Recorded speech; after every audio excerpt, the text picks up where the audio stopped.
Were loud. A politician had his hand in the crowd. He took what wasn't his, he lied without shame. But now the tables are turned, justice is claimed. The streets were alive with a joy so rare. As the news spread, hearts filled with care. No more stolen funds, no more lies told. The people cheered, the corruptor was old.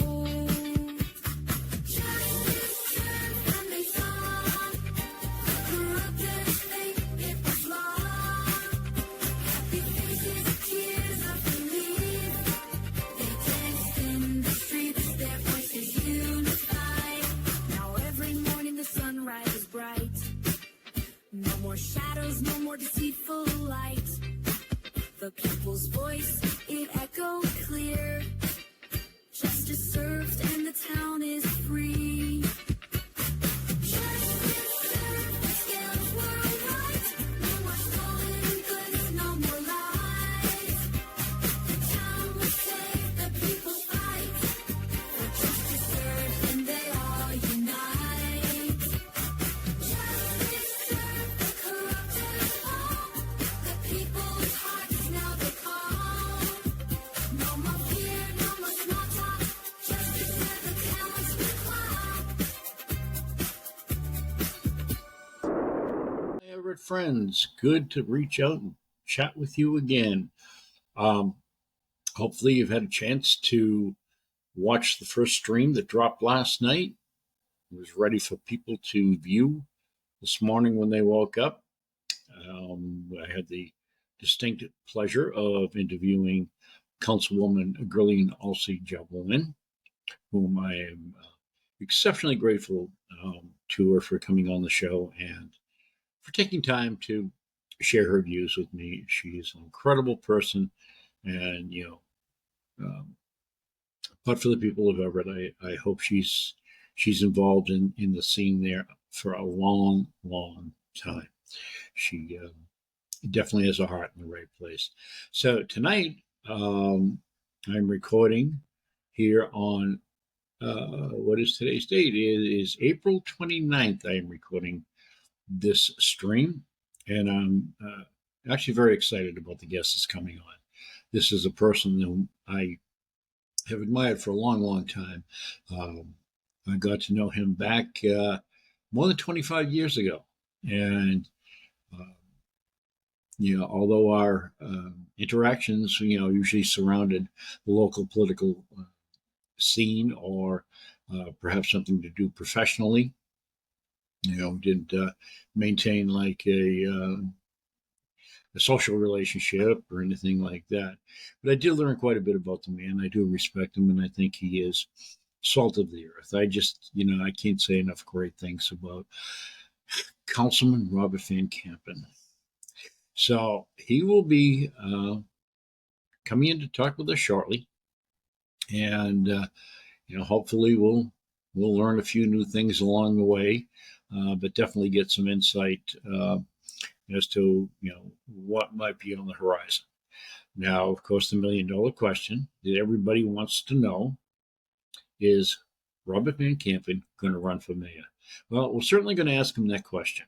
I can tell you that much. I've had a little bit of colloquy with him offline, and so I don't want to, give you any spoilers here at this point in time. But he's going to be yes, because it's the pink elephant in the room, and this is what everybody really wants to know. So we're going to address that question, and then talk about a few things that have happened more recently within City Council. Obviously, the longevity overpayment debate is what I'll call it right now. It's really nothing to debate about, but neither here nor there. So I'm anxious to get going and talk to Rob and see if we can get a little insight as to what the future of Everett might look like, either with or without Mayor Robert Van Campen. All right, turning it over. Open the door, and here he is. Hello, Robert. The city council at the time. There you see it. So let me say, first and foremost, hello to my very good longtime friend, Walter Rice. We go way back to when I think neither of us had any gray hair, so those were the good old days, I suppose. But good to see you in this forum, Walter. You look good. You too. You too. Yeah. Welcome. So why am I where I'm at today? Is that your question? Or how did I get to this point? Yeah. Yeah. Well, what, tell me about the canoe that brought you in. Sure, of course. So, I have always had a very strong commitment to public service. And as you know, when I started my career as an attorney, I was a union side labor attorney, working in-house representing public sector employees over a 4-state region. Went into private practice for a couple of years, continuing to do municipal law work.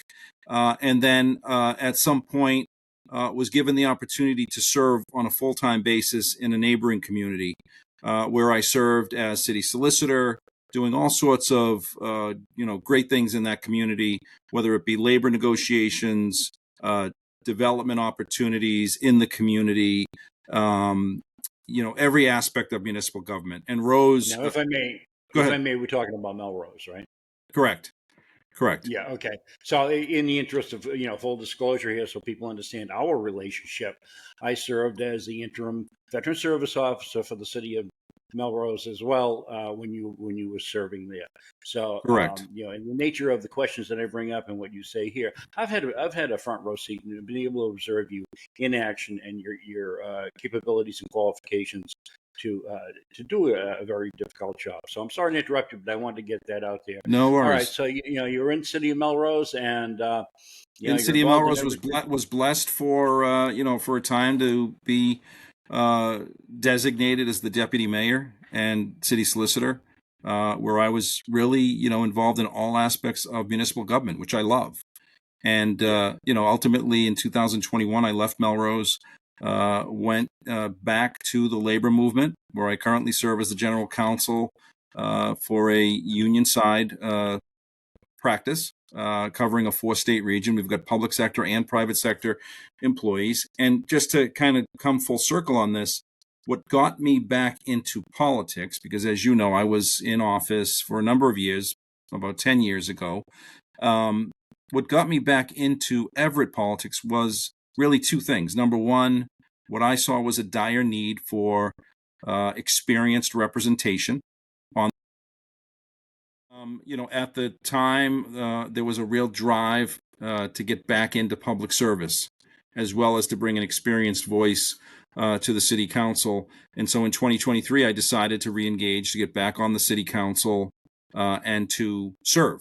And I have enjoyed every minute being back on the city council. And I'm not a resident anymore, but I couldn't be happier to see your return. It was. Thank you. It was. It definitely rose to the level of General MacArthur came back and came walking in. So I can understand the attraction, and just once you get into that, I mean, it's almost I hate to say addictive, but a little bit of it is.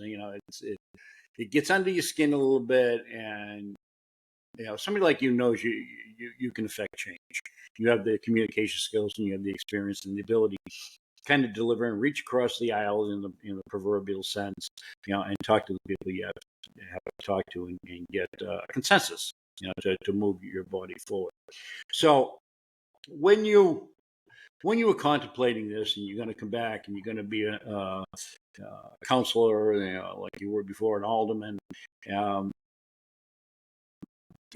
was part of the motivation what you were seeing at the time in city government? Did you say this thing is things have really gotten chaotic, things have really strayed off the mission, and that's part of the reason you wanted to come back in? Or was it not so much the critical opinion that you had, it was just the desire to be back in the mix? So again, do you come in with the mindset of there needs to be a better form of government? I mean, you have that general feeling? Well, when I came back, one of the, I mentioned the two drivers earlier, but sort of it's kind of an ancillary reason was, not ancillary, quite frankly. This is primary, was Yeah. the fact that we have experienced such division in our community for the past several Right. years. And in Right. my view, there was a dire need, number one, to bring some grown-ups into the room to address those divisions and to heal those divisions. And then equally important was a need to bring a functional city government forward, because I've also seen, on top of the division, growing dysfunction in how city Correct. government operates. And so Correct. my hope was, and as you know, the first year I was elected to that first term, which is the current term, my colleagues bestowed on me the honor to make me president of the city council, which was Yes. not a title I was striving for, which was not a role I was looking for.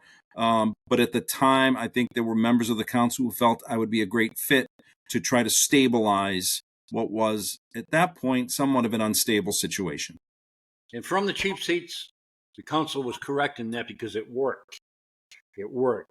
The whole demeanor and the whole tone and just the general cooperative effort of the council itself took a shift for the better once you got into the seat.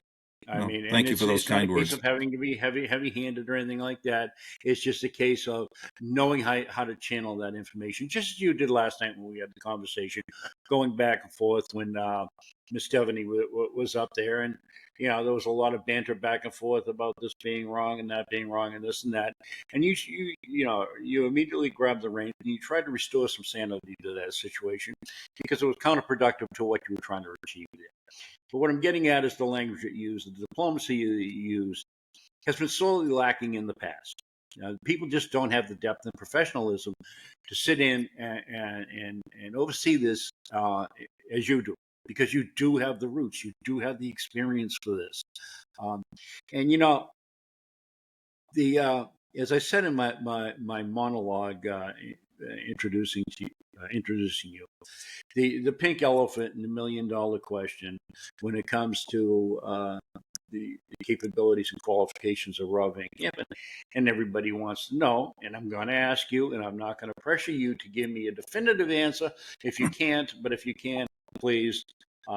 And I will say publicly, if you're not ready to commit one way or the other with an answer on the question, and you know what the question's going to be, that you consider Everett Reinvented as being your platform to make an announcement, should be in the positive or the negative. So, of course, the question we're asking is Rob going to run for mayor? Have you made a decision on this? So, I'm flattered that the community, residents in the community, stakeholders in the community, stakeholder groups in the community have asked this question of me. Are you a candidate for mayor? Are you going to run for mayor? And I want to say, this might be a long answer to your question, but I feel the need to share this. When I decided to run for city council in 2023, I had no intention. The answer to your question? Yeah, go ahead. It is obviously something now that has been thrust in my direction, and I have to give it serious consideration, which I am doing. My intention currently is to run for re-election as a member of the city council, but simultaneously, I am, so sometimes history and the man meet. I am considering how that confluence of forces that has befallen on me recently is going to play out. So I will hope to make some kind of a decision in that direction in the very near future. All right.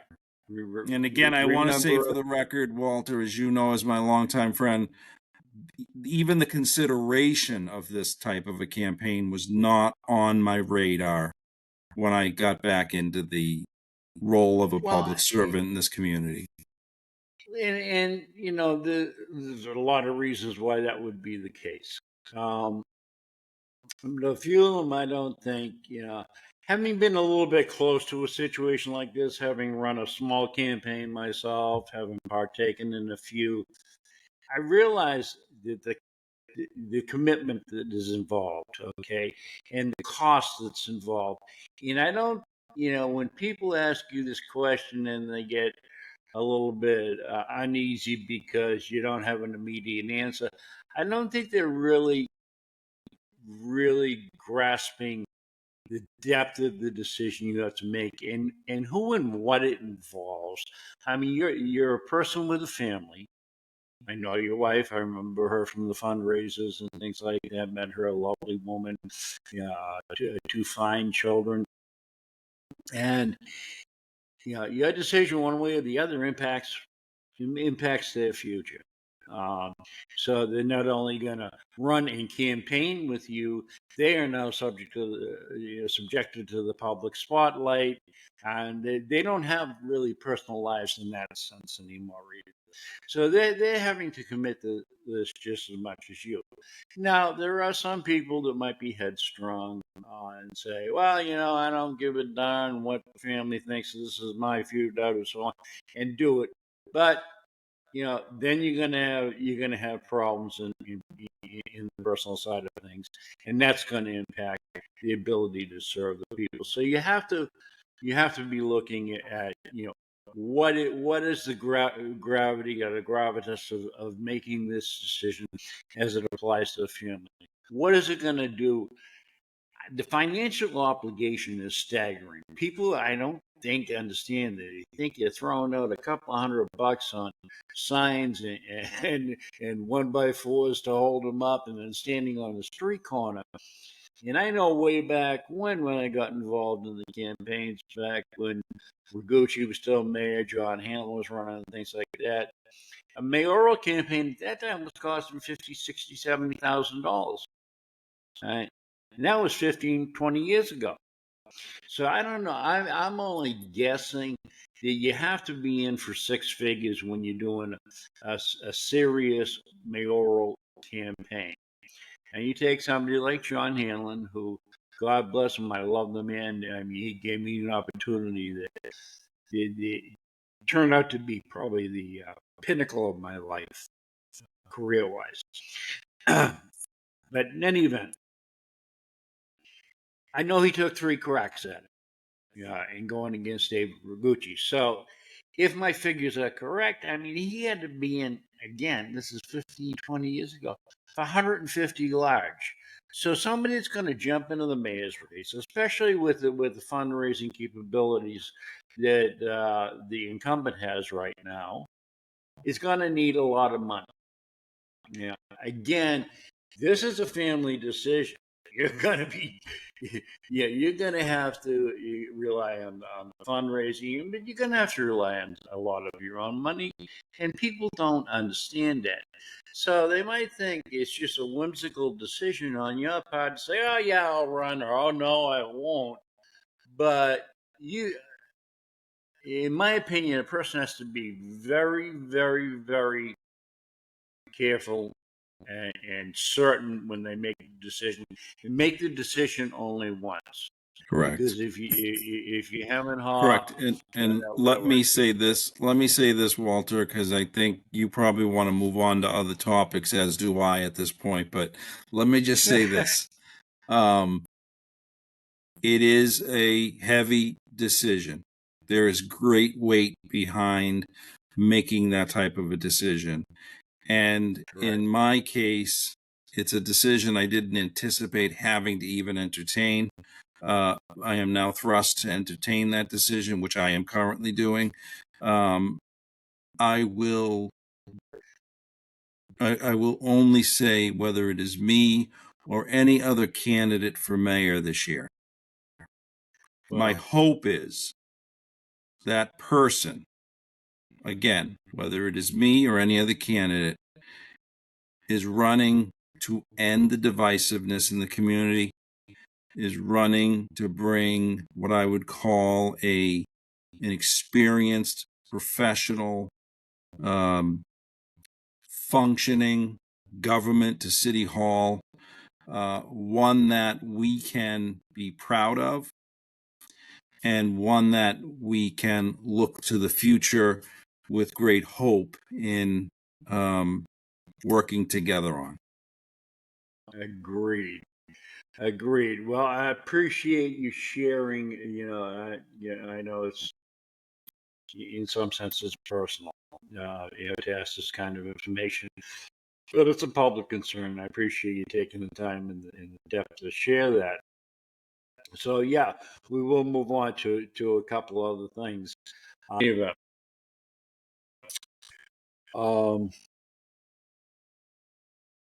Yeah, you're in a tough position, and moving on to other matters. One thing that has concerned me, and this plays into what we're just talking about, is the process in which appointments are made. I was out in after I was let go by City of Everett, the DeMaria administration back in 2008, whatever it was. I served out in Natick, and 6 months was their interim, and I was one of the finalists for the permanent position. And what the select board did was they basically did the interviews of the three finalists at a public meeting, televised, asked questions and all that, and then they voted up and down on who their chosen candidate was, and that's what the town went with. So it wasn't a hand-picked appointment by a mayor and a rubber stamp by a board and bang and bang. Some of the board of selectmen in Natick, they even came out a day or two beforehand individually to my office to talk to me, to learn a little bit about me. They were really in depth. So I think a huge problem, and you used the word dysfunction, which is that's probably kind of the word I would use. But there is a great deal of dysfunction, and a lot of that came from people coming into positions for all the wrong reasons, coming into political appointments for all the wrong reasons, coming into political appointments unqualified to do that job. So my feeling is that the confirmation committee needs to be in place, run by the city council, and that any of these nominees need to be approved, and they need to be vetted. They need to be vetted for their qualifications. But if it's just a who you know and who you shake hands with is going to be the qualification, you're going to have the same dysfunction in there. Your thoughts? Yeah, no, I mean, it's a great point. One of the things I did right out of the gate when I had the pleasure, or the honor, I should say, of serving as council president in 2024 was to ensure that all appointments, whether, board appointments, department head appointments, that all appointments went to the Legislative Affairs and Elections Committee of the City Council, and that those appointees at a minimum, were able to provide their resume or some documentation of their background for the appointment that they were seeking.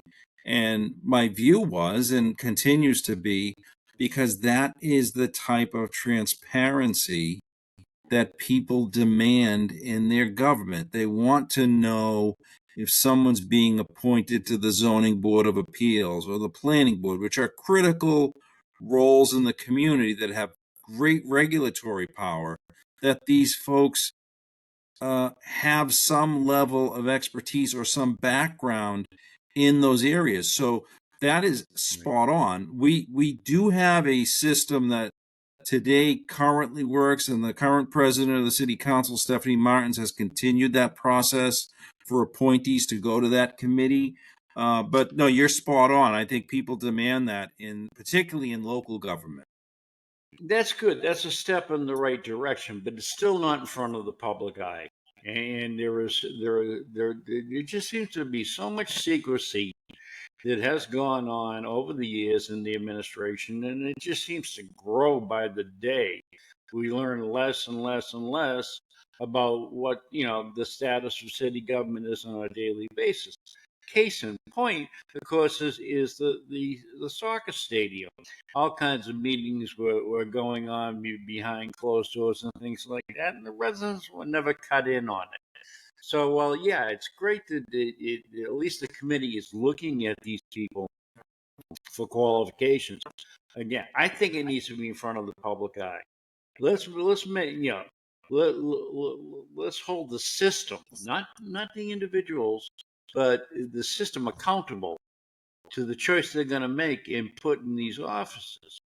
Um, you get into public safety and things like that. Thankfully, it looks like your public safety leaders, they're experienced people. They've been in the job. They know what they're doing. They weren't political appointments or favoritism appointments and things like that. But my worry is in other departments or in other areas, people have gotten into jobs where they're not qualified for, and it poses not just a sad state of affairs for the taxpayer not getting their money's worth, but it also poses a risk, to the individuals they're working with and around. So I think there's a very compelling reason to bring this as much into the public eye with a full-fledged, publicly displayed, confirmation hearing as they do, at the federal government level with the president's appointments. I think one of the There's a lot to be concerns said too, on that. one of the concerns, Walter, that I would add as well. You're still frozen up, so see if you can shake that out. Yep, sorry about that. Can you see me? Yeah, I can see you. I mean, I got your frozen image, but you haven't been. It hasn't been a live image for about 5 minutes now. I'm just gonna run with it, and we'll just have to. Yeah, I can see myself. I could see myself moving on this camera. That's the oddity. Okay, well, maybe in fact it's my image. Yeah. uh, So but go ahead. so what I will just add to this conversation is one of the things that has been most concerning to me is the fact that the current administration has certain department heads who are serving in department head roles who have not come to the city council for an appointment. I have expressed concerns directly to the administration that there needs to be a process that has to be followed. The city charter requires that a process be followed, and it hasn't been strictly following that process. So that's concerning because, to your point, there are department heads, appointees of the mayor who work at City Hall who do not have the confirmation of the city council, which is critical in our system of government. Okay, and interestingly enough, and I'm not asking you to name names, but I'm going to do it because that's my right as a private citizen. You mentioned human resources, and I don't know the man, but I think that's an example. Now you had an individual. I've applied for human resource positions, and was even talking to one person who was a candidate way back when in a mayor's race in Everett, who was considering me for HR director.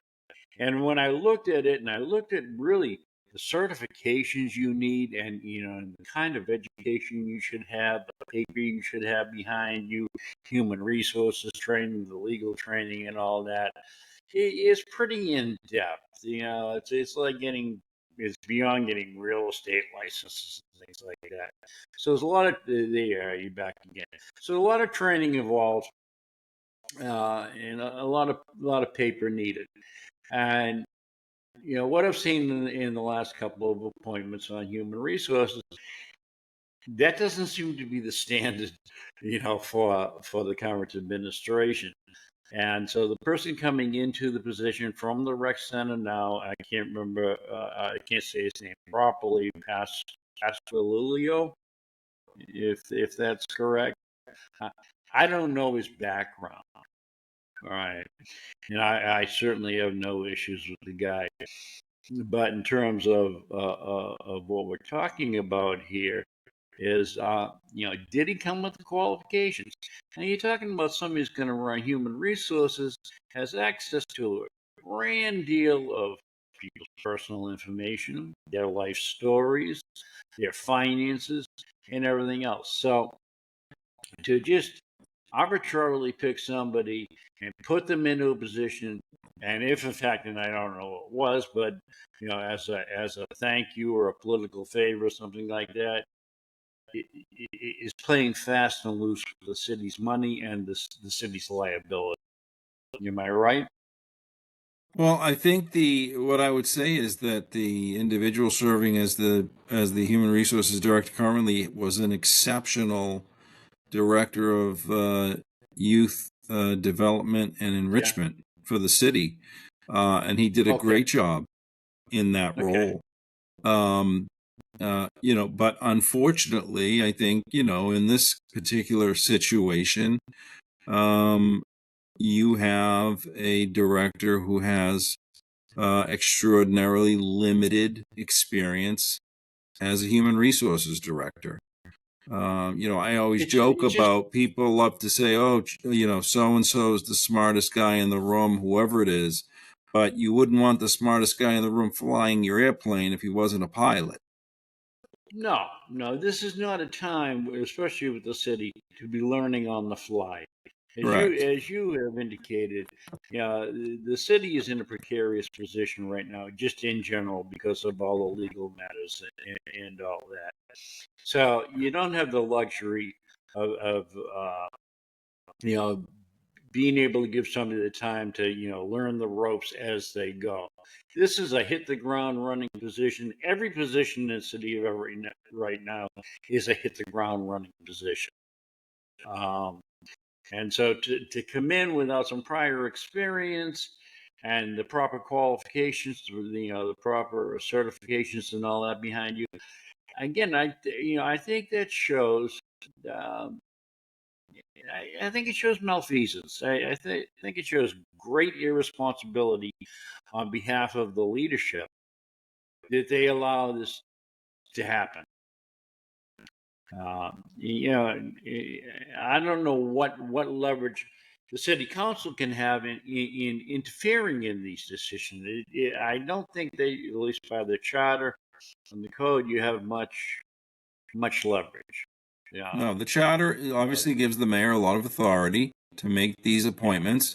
The only leverage the city council has is just to continue to demand greater transparency, greater accountability, greater communications with the city council, which currently are almost at an unfortunate standstill.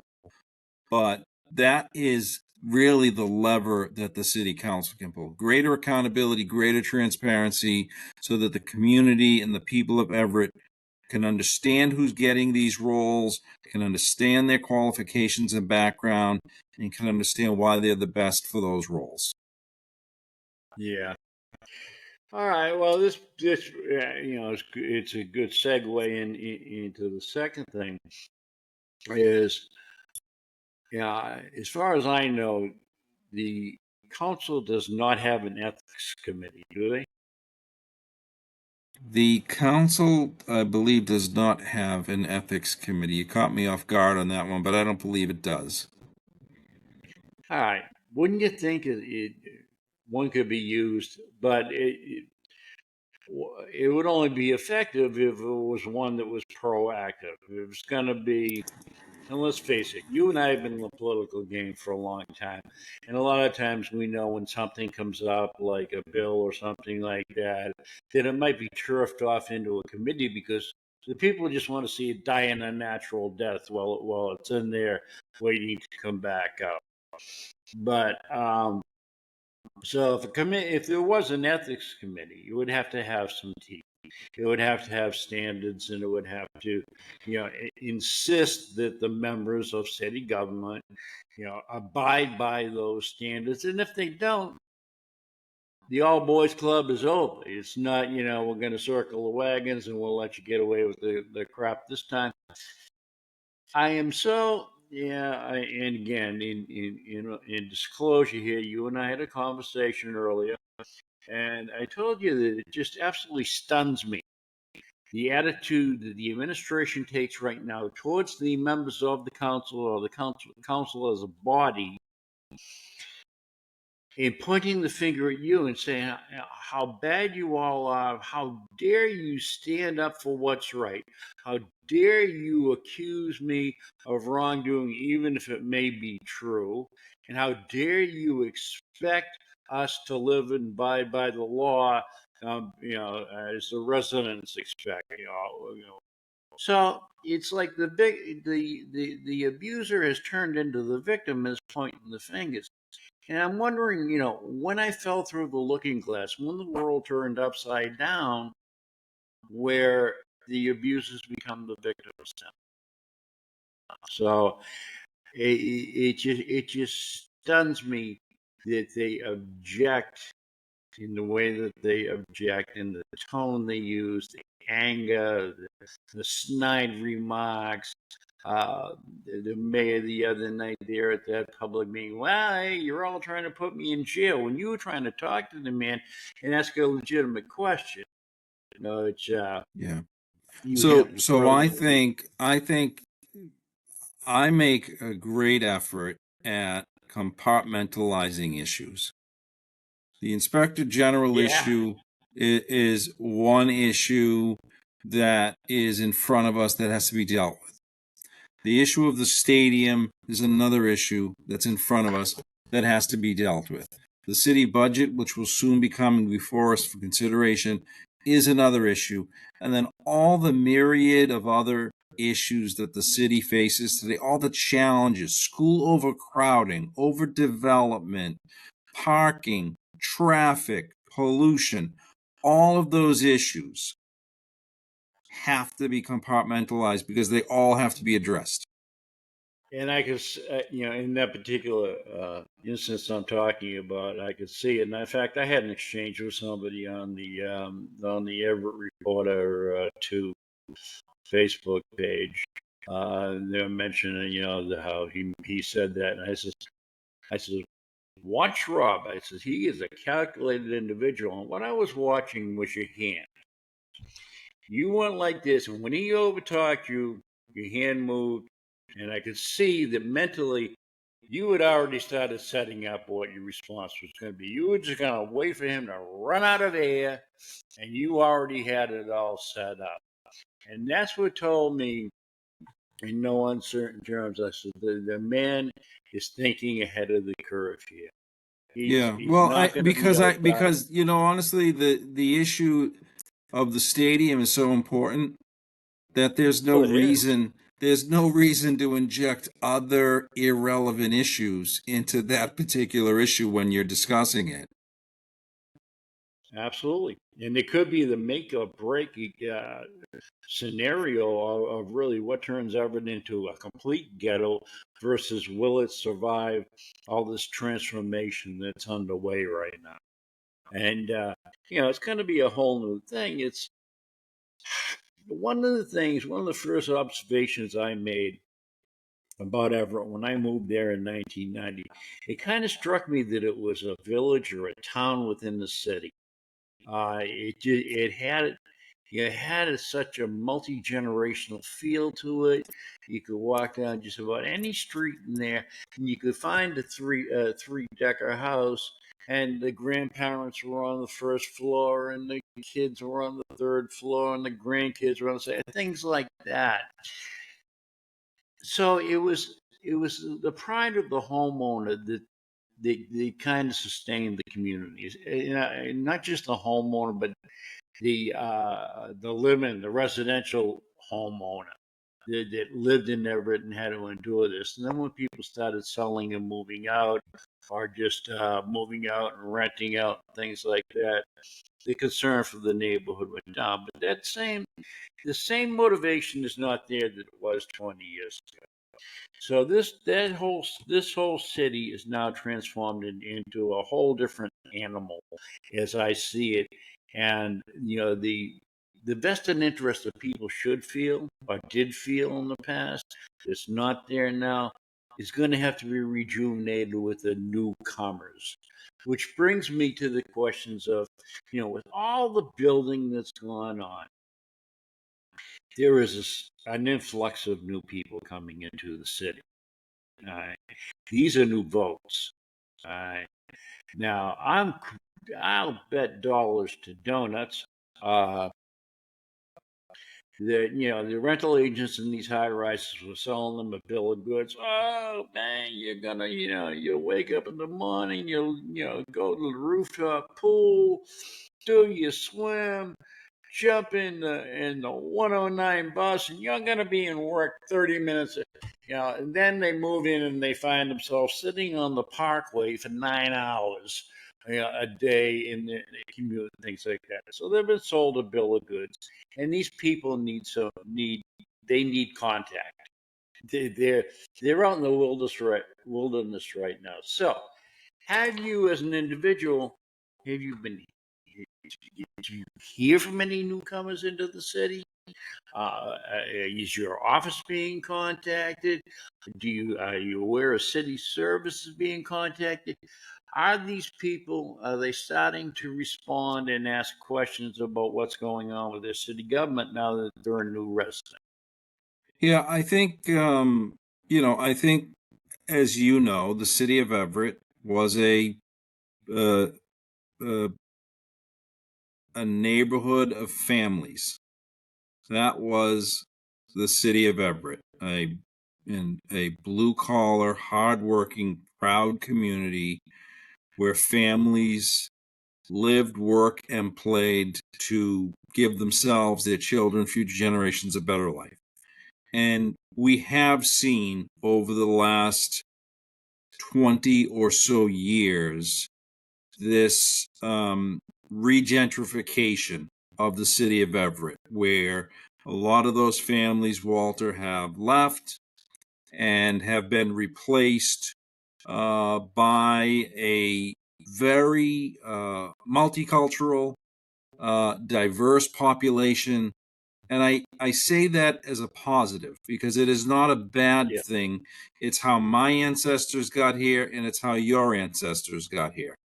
But I will say one of the challenges that I have seen over the last 5 or 10 years, and particularly so since I've been back into public office, is engagement is a difficult thing to achieve, particularly with folks living in larger developments now, like down on Route 16.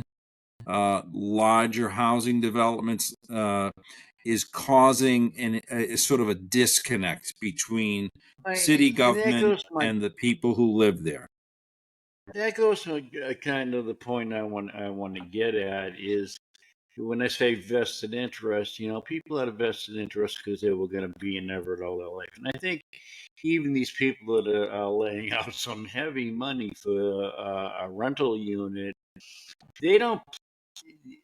Probably most of them, their design is they're not going to be there forever. This is not a life decision they've made, to purchase the condo or rent the apartment out there or never. This is a transitional point for them.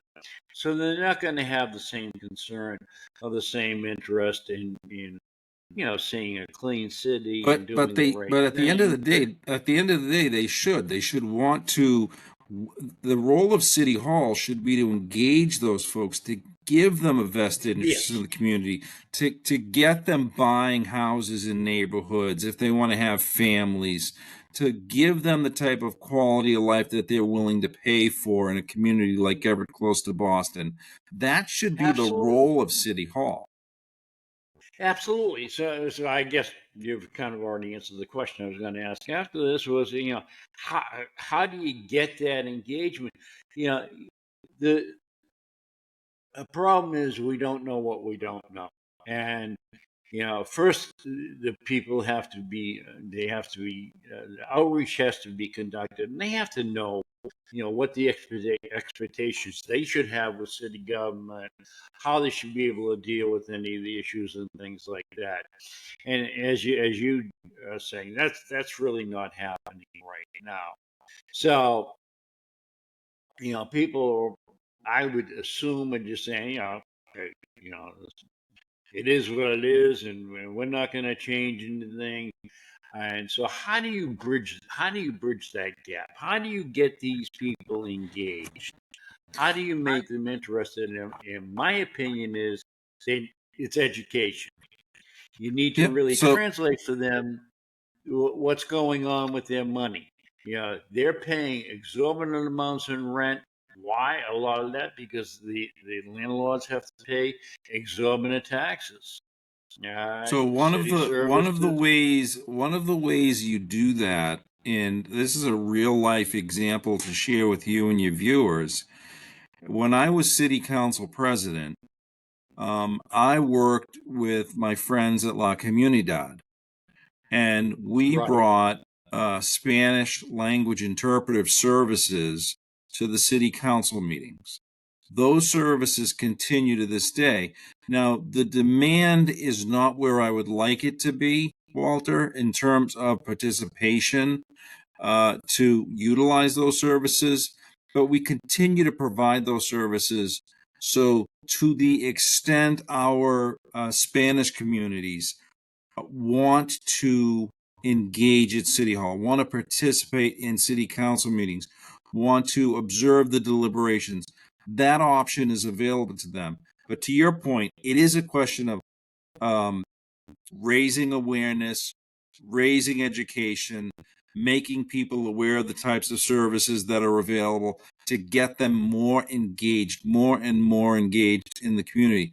And as you know, I'm kind of preaching to the choir here, but the more engaged the citizenry is, the stronger and more effective the government will be. Absolutely. Absolutely. We don't poop where we eat, and if people start caring, and feel that they have some empowerment, they're going to treat their own individual conduct is going to raise the bar a little bit, and they're going to have the same expectations of others as well. Now, right Correct. now, people just they turn their head to some of the craziness that goes on because they figure, hey, they can't change it, and hey, the Yep. city's not going to do nothing about it. Yep. Yeah, and I But do think to that point, I think a lot of when I talked about the divisiveness earlier and the dysfunction, I think a lot of that is a turnoff for average residents who want to get engaged otherwise. I think a lot of it is a turnoff. And that's why we sure, also have to deal sure. with that issue. Tomorrow, how many times have you heard people say, "I'm not getting in. I'm not getting into this political game." It's bullshit, and all it is backbiting and da da da da da. Or I'm not volunteering for this. I'm not doing that because same reasons. As you've so eloquently identified, the divisiveness. I don't. You can put all the great systems and policies and practices and plans and programs into place, but if you have that main divide like you do that exists right now, nothing's going to work. It needs the cooperative effort across the boards, and you can't do that with half a force. As I see it. Um, I don't disagree with that. I don't so disagree with that. say it again. I said I don't disagree with that. One of the other sort of cornerstones of my drive to get into office was greater communication, and the mayor himself can uh, testify to this. That when I took office, when I became president, I had suggested greater communication between the city council and the executive branch. That was, I in my recall. view, critical to making sure that our government worked properly. I recall, and I think you re-emphasized that very conversation sometime more recently in the last month or so, pointing it out that you did, I don't even want to call it an olive branch because there wasn't a divide. You hadn't been in government for a while up to that point, but you came in, in a benevolent manner. Um, but I think you referenced this about a month ago and pointed out either to the mayor or Sal or somebody that you were responding to. Yeah, that's exactly how you came into the situation. Because let's face it, I mean, you're as instinctive as anybody, and anybody that's savvy knows you can come in. You could have come in there with a box of candy and a dozen roses and promised Carlo the moon. He's never going to be receptive to you being in city government. You are always a threat to him. You are always the footsteps that he is hearing. And he knows that they're getting closer every minute. So he has no desire to see you prosper, or see you, thrive, even at the level of Walter, council. I do just want to make sure we clarify that again, as I said earlier, my intention in coming back to city government was never to be the mayor's shadow or to be on his tail or to even seek the office. My intention was to bring greater communication, collaboration, all of that back to city government because I didn't Yeah, no, see it. I'm not saying that, Rob. I'm saying you're the monster under the bed. Okay, you are the monster under the bed, and you're always going to be the monster under I don't the know how I bed, whether feel you. about that comment, Walter. Well, the analogy here is, trying to tell a little kid there is no monster under the bed. So you can try to convince the Dean Murray I'm like the administration soft, that cuddly monster under the bed, though. okay. Okay, there you go. You have no no designs or anything like that. And even if you could convincingly get that point across, he's not going to sleep well at night because the echo is always there. You have the potential, and the potential is what is the threat, not your actions. It's your potential that is a threat. And when you take somebody that is what's a good word, a hollow suit, right, has no substance to them, and knows that they're surviving on optics alone and not substance, that threat is constant because it's a self assurance thing. He knows that he's propped up, and the only reason that he's gotten as far as he is because the the the, uh, the manipulators that he's put around him have been effective enough to get him this far down the road. But he knows he's not the real deal, and when somebody comes along, the comparative aspect of that makes it very more evident to the people. This guy's a hollow suit. This guy has the real deal. So as long as you're even standing in the same light, in the same room, you're a problem for him. You always will be a problem for him. So no matter how nice and how benevolent you are, you're never gonna get him to receive you in a magnanimous manner. That's what I get to say. I'm going to take everything you've just said as a total compliment, and I appreciate that. Well, all right. I appreciate your time. We've gone on a little bit. We've covered a few things. I don't want to get into the down and dirty too much on what's going on with the questions over the longevity payments and things like that, because it's still active, and you are you're obligated to certain confidentiality as you work in executive sessions, as you work with attorneys, as you work with legal matters in general. And again, you talk about singing to the choir. I'm telling a lawyer this, but I think that needs to be respected, and so I don't want to dwell too heavily on what the plans might be of the council. That said, the impression I'm getting from the administration's responses and the way they're characterizing everything is that they basically have no intentions of ever accepting responsibility for the situation, of following the recommendations of the IG and the requests or demands of the council for restitution and changing the structure of city government. I don't think they have any intentions of doing any of that stuff, and they're adamant about it. So, if I'm correct, the next course of action could be that this falls back to the ethics committee, and I don't know this to be true, and I don't know if you have this information as well. But my understanding is if the ethics committee determines that there was in fact some criminal activity, some more significant liability in the civil realm, that they can go ahead and refer to the Attorney General's office. So taking the onus away from the council and assuming that there is still some action with state government in reviewing this matter. Am I correct? Does a potential exist? Does the state ethics committee have that kind of avenue with the Attorney General's office to refer for charges? Well, all I will say is what happened with this longevity issue is a real stain on the community. Because it just brings a negative light on a city that should be so proud of itself.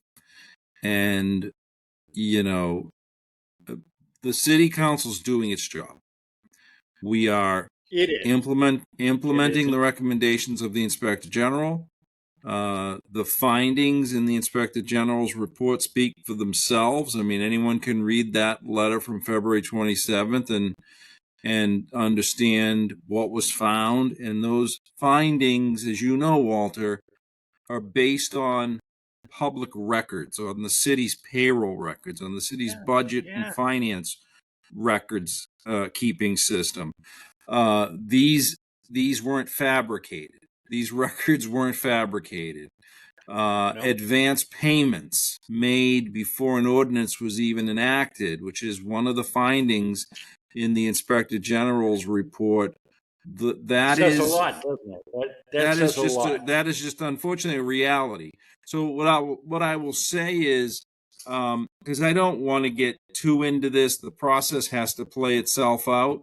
One of the recommendations of the Inspector General was to refer the issue of longevity payments to the State Ethics Commission, and the City Council is taking seriously its obligations to implement that recommendation. Well, I guess what I'm trying to get across here, at least for people who will listen to this, is that the council has done what it can do. Its power is very limited to do anything about this, but from what I can tell, the community, even I hate to use the word loyalists, but the De Maria loyalists, even most of them, they understand that this needs to be addressed. All right, this is not a witch hunt. This is not heavy-handedness of the city council. This is what you have to do. You're front and center in front of the general public as much as the mayor is. They have expectations of this council. The council needs to facilitate and move on the recommendations of the IG. You really don't have a choice in that matter. Otherwise, you become part of the problem and not part of the solution. Correct. Yeah, so you have to do this, and it's just outrageous. They turn around, point fingers, and accuse you of being heavy-handed. Not you individually, but the council, heavy-handed and mean, and you're doing all kinds of bad things. I mean, Jesus, I don't know. I just don't know. It just amazes me. It takes gall. It takes absolute gall to turn around and play victim in a case like this.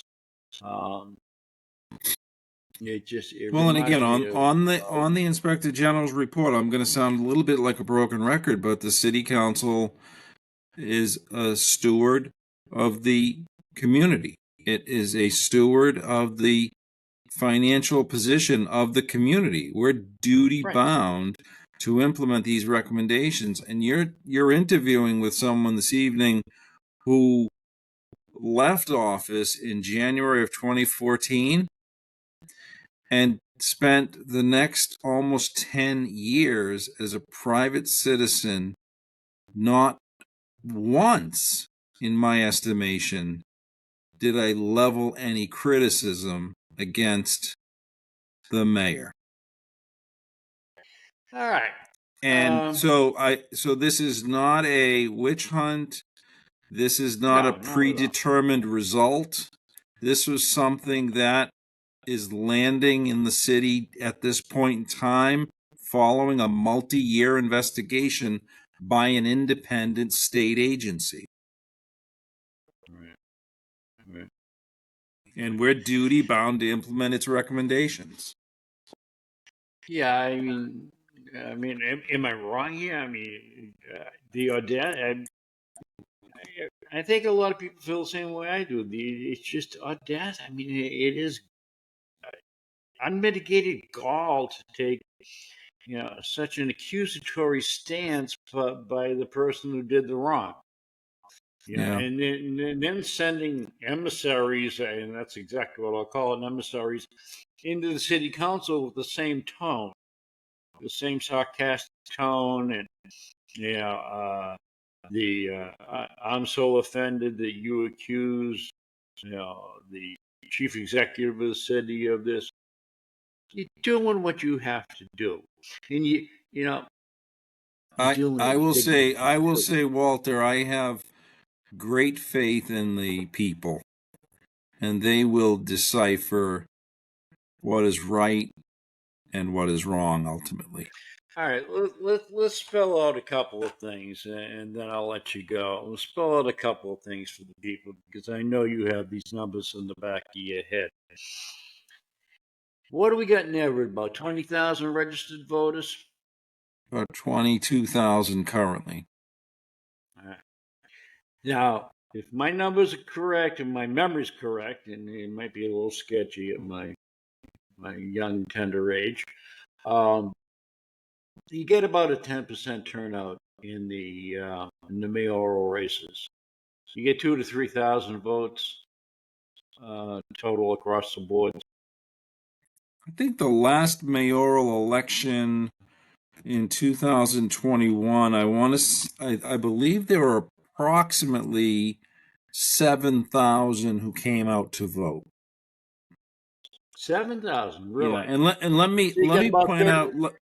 point out on this too that typically in any race there are blanks. People just don't vote for either candidate. Typically they do that because they've not been engaged by the candidate. They don't know the candidates, whatever the factor causing them to blank that race is. In 2021, if you look at the data from the city of Everett, of the 7,000 roughly who voted in that election citywide, there were like 35 blanks in that race across the entire city. Only 35. That is an incredibly low number if you think about 7,000 voters going and voting. That tells you how committed those voters were to their candidate. And as seemed to mirror the same thing that happened with Hanlon and Ragucci, each the lead that DeMaria has won by has diminished each time over the last several years. And now in the last time it's down to 200 votes. And that's kind of where I was going with this analogy of numbers, is that if you, and I'll revise, so you get about 30% of registered voters in the field coming out. But at the end of the day, if the margin was only 200 and the trend continues in that direction, it looks like the favorability or the support that the mayor enjoyed in the past is diminishing, which is interesting. And that goes back over to why I was asking about the newcomers, how we reach the newcomers and things like that, because those are the new votes coming in. And just traditionally, and again, you know this better than I do, in a situation like this, the new voters coming in, it's not going to go for the incumbent. All right. The newcomers are going to favor the challenger in a case like this. So he'd lose even more ground by the outreach to the new voters or the grab on the new voters. What I want to see is the pursuit, because the city is so multicultural, but now you have leaders that are part of those subsections, subsects. They can reach out to the community and motivate. You talk about La Comunidad. I mean, they're probably the leader and the ones that do this. They're reaching out. They're trying to get people that are limited English speakers and new to the area, new to the country, engaged in the system and get citizenship and being able to vote and all that. But I want to see that happen in other areas. I want to see, a couple of candidates emerged 2 years ago. They really seemed to have a lot of stretch in that direction. I can't remember his name. It was Kivan or something like that. I don't know whether he was Middle Eastern, Pakistani, but his campaigns, he was in a tuxedo. And this is a guy that seemed to be a businessman in the community. He's reaching out, to people that come from the same background as him, and encouraging them to get in the mix. So it's through the attraction of the new votes, I think it's going to be the biggest deciding factor in terms of flipping the script here. I really think. Yeah, and that's a challenge. We're not just talking about the mayor here, right? That's a challenge for the city council. That's a challenge for the school committee. As much as it is in the mayor's race, it's a challenge to engage and keep folks engaged and make sure they understand what's important to them and that they convey it and have the ability to engage with potential candidates that information so that there's this sort of shared destiny in the city of Everett. It's just, I don't think people realize that only 20% of I'll call it 20%, we'll go middle of the road between my 10 and the 30, the numbers from that last election. But let's say that 20% of voters are going to be the turnout. So, I think you said, what did you say, seven, how many thousand? I'm doing the quick math here. 22,000 in the city? It comes, 22,000 registered voters. And if you had, again, last mayor's race, you had about 7,000. Your turnout's pretty, for a mayor's year, you're at 32, 33% turnout. Not great, but not abysmal. Let's round up the numbers for crunching. But realistically, I say you're a city of over 70,000 people now, with all the new additions and things like that. Census is, I think, was calling it 48,000, but even when I was living there, it was upwards of 60,000. So it's going to be over 70,000 now. Taking that number and considering the number of registered voters, so let's reduce it to 25. So now you got 45,000 people in the city that are not voting and are not registered to vote. You get 25,000 now, and only 20% of them are coming out. So 20% of the registered voters are the kingmakers. They're the ones that are making the decision for the other 80% of the people in the community. All right. And that's how a person with low favorability winds up in office there. All they need to do is calm that little sect, the sect that's going to cast the votes. And we know how that was done and how it has been done traditionally over the years is by promising and trading city jobs and favors and things like that. So you get the family vote and then it comes. But people don't stop to realize that it is a small percentage that are playing kingmaker and making the decision on how the other 80% of the people in that community are going to live. And if they just get off their ass, get to the ballot box, and cast the vote based on their conscience, the problem's going to be solved. Yeah, I think the problem, Walter, I think the problem is voter apathy is so prevalent in at every level, right? State government, national, federal, U.S. government. It's so prevalent. And the real trick for all of us who want to see more engagement and more participation in the electoral process is how to do it and how to make it stick. Not so much for this sort of one-off election where you've got, I'll use national politics just as a small example here, but you've got an Obama candidate who was able to drive people to the polls as a candidate for president.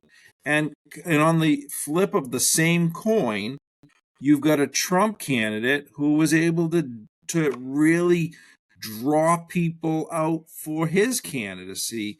But those are sort of the unicorns of politics. It is extremely hard to get voters and citizens and residents engaged in the system. And that's the real challenge here. That's why a show like yours, that's why folks that are willing to put themselves out there is so critical, because people who you and I may have 10 viewers for all we know. We could have 1,000 viewers, whatever it is.